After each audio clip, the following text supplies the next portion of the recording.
बदन दी भोए ते अखीं दे सावण को तरस आवे त निंद्र आवे। बदन दी भोए ते अखीं दे सावण को तरस आवे त निंद्र आवे।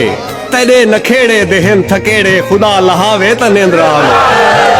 तेरे नखेड़े देहन थकेड़े खुदा लहावे त निंद्र आवे। कोई फसाना कोई कहानी सुनू हा जानी तेरी जुबानी। कोई फसाना कोई कहानी सुनू हा जानी तेरी जुबानी। पर तेरी जवानी दी कोई निशानी गजल सुनावे त निंद्र आवे।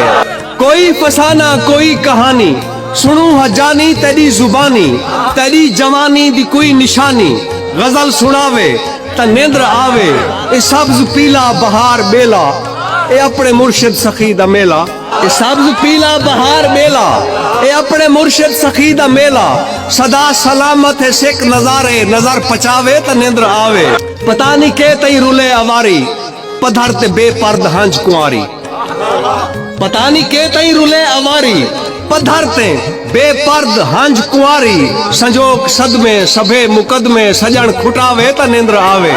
असा त सरमी दे फुल दे वांगू वटा के रंगत जमीन चुमसू। असा त सरमी दे फुल दे वांगू वटा के रंगत जमीन चुमसू। ओ रूह दा राजा सुजाक धरती ते पैर पावे त निंद्र आवे। असा त सरमी दे फुल दे वांगू वटा के रंगत जमीन चुमसू। ओ रूह दा राजा सुजाक धरती ते पैर पावे त निंद्र आवे। अजाता साईं दे हिजर दी पहली फिजर है खादिम उबाल ना कर। अजाता साईं दे हिजर दी पहली फिजर है खादिम उबाल ना कर। फिजर दे शामी सफीर सिजकू सफर थकावे त निंद्र आवे। तेरे नखेड़े दे हिम थकेड़े खुदा लहावे त निंद्र आवे। मेहरबानी।